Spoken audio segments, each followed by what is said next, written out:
হয়, সমগ্ৰ অসমতে যি আজি উৎসাহৰ উৎসৱ অহাকালিলৈ উৰুকা, সমগ্ৰ অসমবাসীয়ে উৰুকাক লৈ ব্যস্ত হৈছে। যি ভোগৰ যি উৎসৱ ভোগালী বিহু, অহাকালি উৰুকা। আৰু সেয়েহে অসমৰ বিভিন্ন স্থানত এতিয়া আমি দেখিছোঁ মীন পালকসকলে এইদৰে মৎস্যবিলাক উঠাইছে আৰু তেওঁলোকে এইবোৰ বজাৰত বিক্ৰী কৰিব। আৰু এই যি মাছ, এই মাছবিলাক হয়তো আমাৰ গ্ৰাহকসকলে বজাৰৰ পৰা লৈ যাব। কিন্তু এই ক্ষেত্ৰত আমাৰ সতীৰ্থই দেখুৱাই আহিছে আচলতে চামতা অঞ্চলৰ বিকে ট্ৰেডাৰ্ছৰ যি মীন পালক, এই বিকে ট্ৰেডাৰ্ছৰ যি পুখুৰীত এতিয়া আমি দেখিছোঁ চিতল মাছ দেখিছে, সতীৰ্থই দেখুৱাই আহিছে চিতল মাছ, আৰৈ মাছো আছে ইয়াত, বিভিন্ন প্ৰজাতিৰ মাছ প্ৰায় 500ৰ পৰা 10 কিলোলৈকে ইয়াত একোটা মাছত উঠিছে। আৰু এইবোৰ এই সতীৰ্থই দেখুৱাই আহিছে এইদৰে বিকে ট্ৰেডাৰ্ছৰ মীন পালকসকলক। আৰু এই চামতাস্থিত যি বিকে ট্ৰেডাৰ্ছ, এই ভোগালীৰ অহাকালিৰ এটা দিন আছে আৰু এটা দিনৰ মানে আগমুহূৰ্তত আজি আমি দেখিছোঁ এই পুখুৰীত বৃহৎ পুখুৰী আছে, ইয়াত বিভিন্ন গাহৰি আছে, মাছ আছে। গতিকে এই সতীৰ্থই দেখুওৱা দৃশ্যটো আমি এই যিগৰাকী বিকে ট্ৰেডাৰ্ছৰ স্বত্বাধিকাৰী তেখেতৰ আমি জানিব বিচাৰিম। দাদা, কিমানমান মাছ আজি উঠাইছে? আজি আমি টানি আছোঁ, বৰ্তমান আমি টানা শেষ হোৱা নাই।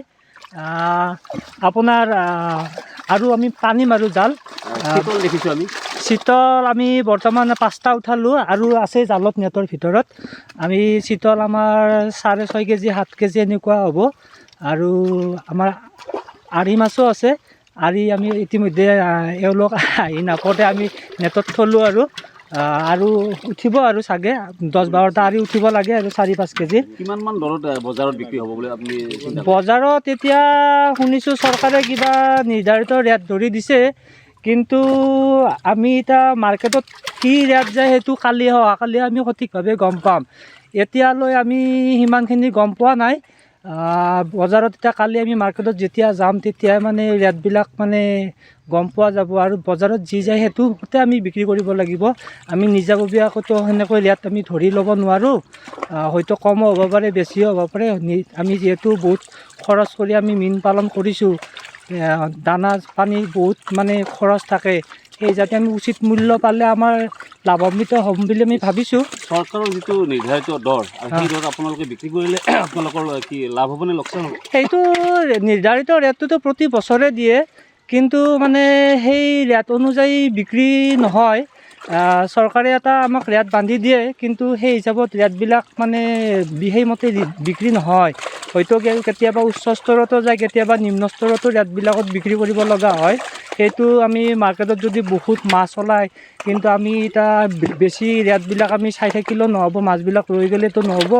আৰু আমিতো বিক্ৰী কৰিব লাগিব, পানীৰ পৰা উঠোৱালে মাছবিলাক ৰাখিব নোৱাৰোঁ। সেই মৰ্মে আমি বজাৰত যি যায় সেইমতেই বিক্ৰী কৰিম আৰু। হয়, লক্ষণীয় কথা যে আচলতে চৰকাৰে মানে কি দৰ নিৰ্ধাৰণ কৰি দিছে, আৰু এই যি দৰ, এই দৰত আচলতে বিক্ৰী কৰিলে তেওঁলোকৰ আচলতে লোকচান হ'ব নহয়, লাভ হ'ব, তাক লৈ চিন্তাত পৰিছে মীন পালকসকলে। সতীৰ্থক মই আন এক দৃশ্য দেখুৱাবলৈ অনুৰোধ জনাইছোঁ। আচলতে এইদৰে মাছবোৰ নেটৰ পৰা উঠাই তেওঁলোকে ড্ৰামত ভৰাইছে আৰু এই ড্ৰামৰ পৰাই আকৌ বিক্ৰী কেন্দ্ৰলৈকে গুচি যাব। চামতাৰ যি চক, চাৰিআলি চকত গুচি যাব। আৰু লগতে তেখেতক বিভিন্নজন ব্যক্তিয়ে সহায় কৰি আহিছে। আমি তেওঁলোকৰ পৰা জানিব বিচাৰিম অহাকালি উৰুকা, কি ক'ব দাদা? উৰুকাৰ কাৰণে আমি আজি মাছ মাৰি আছোঁ। কেনেকুৱা লাগিছে আজি এই মাছবোৰ? মাছ মাৰি ভালে লাগিছে। হয়, তেওঁক আচলতে বিকে ট্ৰেডাৰ্ছৰ স্বত্বাধিকাৰীক বিভিন্নজন ব্যক্তিয়ে সহায় আগবঢ়াই আহিছে। আৰু লগতে আমি তেখেতৰ পৰা জানিব বিচাৰিম স্বত্বাধিকাৰীৰ পৰা আন এটি কথা, যে আচলতে অসমীয়া জাতিটোৰ যি যুৱ প্ৰজন্ম বিভিন্ন আমি দেখিছোঁ নিবনুৱা বুলি।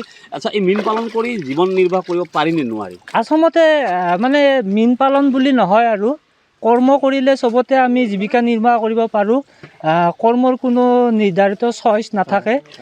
মীনে হওক, গাহৰি পালনেই হওক, ছাগলী পালনেই হওক, কেৱল নিজৰ মনটো স্থিৰতাটো লাগিব, ধৈৰ্য লাগিব যে আমি কামটো চলাই নিম। আমি প্ৰথমতে হতাশ হ'ব নালাগে। যিকোনো কৰ্মতে মানে সময় নিজে লৈ যাব, কিন্তু মানে কিবা এটা মানে হ'লেও কেতিয়াবা লছ হ'লেও সেই লছটো হ'ব বুলি ভাবি থাকি লাভ নাই। কিন্তু মানে ধৈৰ্যটো বহুত দৰকাৰ। সেই মৰ্মে ধৈৰ্য ধৰি যিবিলাক কাম কৰি যায় সকলোৱে সফল হয় এদিন। ইয়াৰ লগত আপুনি গাহৰিও পালন কৰিছে, কিমানমান গাহৰি আছে আৰু কেনেকৈ? গাহৰি বৰ্তমান মোৰ তাত এতিয়া বৰ্তমান মানে পিচ হিচাপত 100 পিচ মোটামুটি আছে। আৰু ৰিচেণ্টলি মোটামুটি আৰু 13জনী মাইকীয়ে পোৱালি দিয়াৰ এইটো মাহত আৰু 5টা আছে, নেক্সট মাহত 6টা আছে। এনেকৈ মাহত আমাৰ 5-6টা বৰ্তমান পোৱালি দি আছে।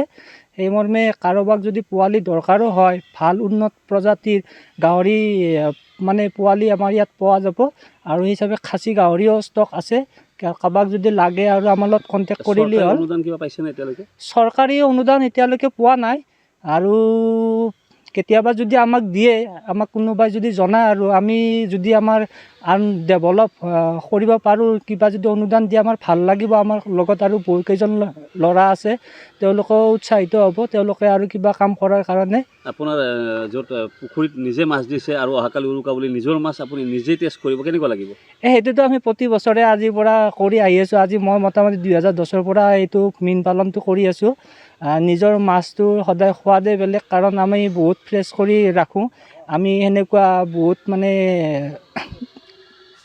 মানুহক ক্ষতি হোৱা একো মানে আমি খালত ইউজ নকৰোঁ আমি যিহেতু আমাৰ ঘৰৰ ওচৰে পাঁজৰে মানুহে আমাৰ পৰা লৈ সোধে মাছ কোনদিনা মাৰিবা উৰুকাত আমি খবৰ দিওঁ বিশ্বাসত আমাৰ লগত কণ্টেক্ট কৰে তেওঁলোকে হয় তাৎপৰ্যপূৰ্ণ কথা আচলতে এই যি স্বত্বাধিকাৰীগৰাকীয়ে জনাইছে যে পুখুৰীত কোনো কৃত্ৰিম যি দ্ৰব্য বা সাৰ এতিয়ালৈকে ব্যৱহাৰ হোৱা নাই আৰু তেখেত এজন উচ্চ শিক্ষিত হৈও এইদৰে মৎস্য পালন গাহৰি পালন কৰি আচলতে এজন যুৱক অসমীয়া যুৱক যে আচলতে নিবনুৱা হ'ব নোৱাৰে এই কথা প্ৰমাণ দেখুৱাই দিছে যিকোনো খবৰৰ বাবে যোগাযোগ কৰক আমাৰ এই নম্বৰত 9181 307 221